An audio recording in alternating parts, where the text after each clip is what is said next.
लखनवी अंदाज। इस कहानी के लेखक हैं यशपाल। आइए कहानी देखते हैं। मुफस्सिल की पैसेंजर ट्रेन चल पड़ने की उतावली में फुंकार रही थी। अर्थात पैसेंजर ट्रेन थी जो उस जगह जाने के लिए तैयार थी, सीटी दे रही थी, हॉर्न दे रही थी और चलने के लिए तैयार थी। उस समय लेखक आता है और क्या बोलता है, आराम से सेकंड क्लास में जाने के लिए दाम अधिक लगते हैं। दूर तो जाना नहीं था, भीड़ से बचकर एकांत में नई कहानी के संबंध में सोच सकने और खिड़की से प्राकृतिक दृश्य देख सकने के लिए टिकट सेकंड क्लास का ही ले लिया। मतलब कि वो लेखक अपनी नई कहानी के विषय में कुछ सोचना चाह रहा था, कोई नया टॉपिक देखना चाह रहा था, भीड़ से बचना चाह रहा था, एकांत चाह रहा था, इसलिए वह सेकंड क्लास का टिकट लेता है और साथ ही वो सोचता है कि प्राकृतिक दृश्य भी देख सकूंगा। इन सब को सोचते हुए महंगे होने के बाद भी सेकंड क्लास का टिकट ले लेता है। गाड़ी छूट रही थी, यानी गाड़ी चलने ही वाली थी। सेकंड क्लास के एक छोटे डिब्बे को खाली समझकर जरा दौड़कर उसमें चढ़ गया।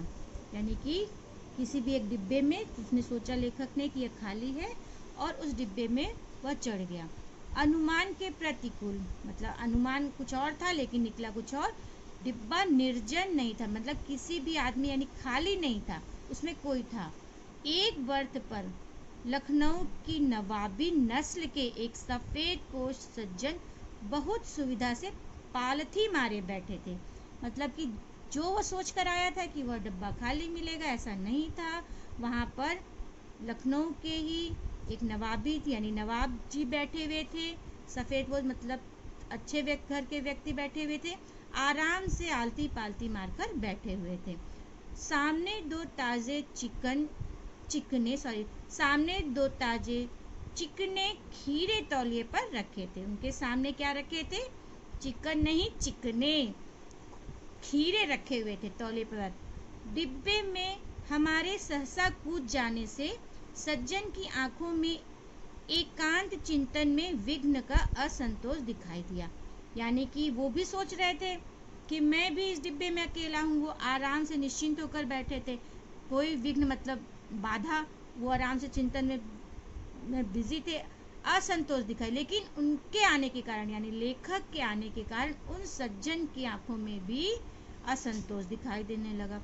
सोचा हो सकता है यह भी कहानी के लिए सूझ की चिंता में हो या खीरे जैसी अपदार्थ वस्तु का शौक करते देखे जाने के संकोच में हो।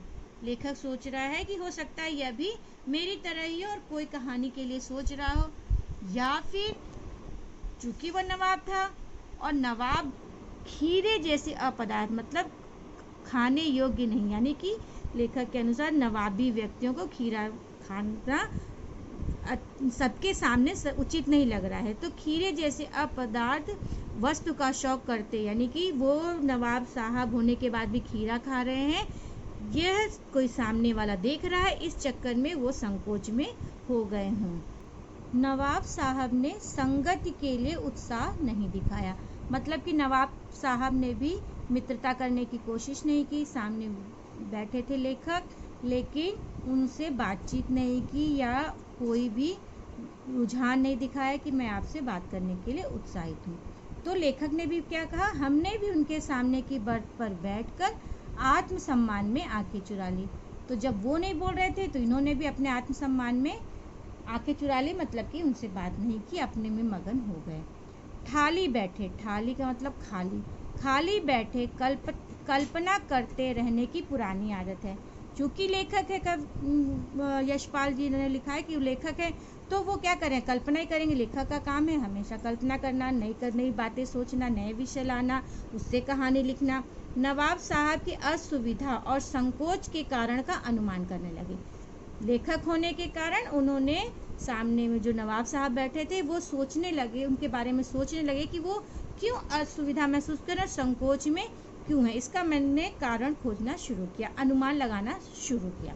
संभव है नवाब साहब ने बिल्कुल अकेले यात्रा कर सकने के अनुमान में किफ़ायत के विचार से सेकंड क्लास का टिकट खरीद लिया हो।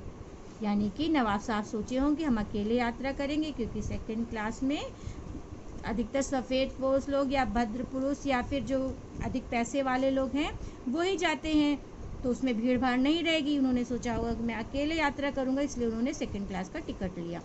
और अब उन्हें गंवारा ना हो कि शहर का कोई सफ़ेद पोश उन्हें मंझले दर्जे में सफ़र करता देखे। मतलब कि जिस दर्जे में वह सफ़र कर रहे हैं वो ये सोच रहे हैं कि उसी शहर का कोई व्यक्ति है जो उन्हें मंझले दर्जे यानी फर्स्ट क्लास में ना देख के सेकेंड क्लास में सफ़र करते देखें, यह उनके संकोच का कारण हो सकता है। लेखक ने ऐसा अनुमान लगाया। अकेले सफ़र का वक्त काटने के लिए ही खीरे खरीदे होंगे, और चूंकि अकेले जा रहे हैं तो सफ़र काटने के लिए, समय बिताने के लिए उन्होंने खीरे खरीद लिए होंगे।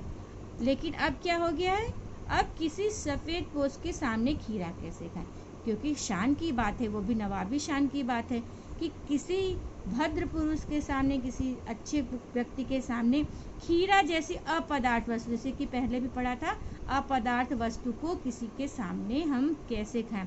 अकेले होते तो उसको खा पी के काम ख़त्म कर देते और कोई देखता भी नहीं, लेकिन अब कोई सामने देख रहा है तो अब वो खीरा कैसे खाएं। हम कनखियों से नवाब साहब की ओर देख रहे थे।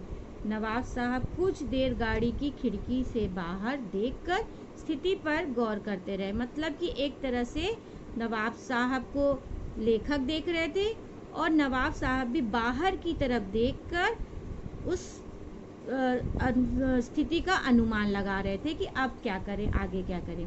तभी ओह नवाब साहब ने सहसा हमें संबोधन किया। संबोधन के मतलब बोला, हमें देख के बोला कि ओ आदाबज, नमस्कार जनाब, खीरे का शौक फरमाएंगे। मतलब कि खीरे का शौक फरमाने का मतलब नवाब साहब के कहने का मतलब था कि क्या आप खीरा खाएंगे। आदाबज करके यानी नमस्कार करके नवाब साहब ने पहले ओह करके हमें अपनी तरफ आकर्षित किया और फिर बोला नमस्कार आदाबज है, क्या आप खीरा खाएंगे। लेखक क्या कह रहा है, नवाब साहब का सहसा भाव परिवर्तन अच्छा नहीं लगा। मतलब कि नवाब साहब ने जो ये अचानक से अपने भाव में परिवर्तन कर लिया, जहाँ अकड़ कर बैठे थे और कहाँ वो पूछने लगे तो वो उनको अच्छा नहीं लिया।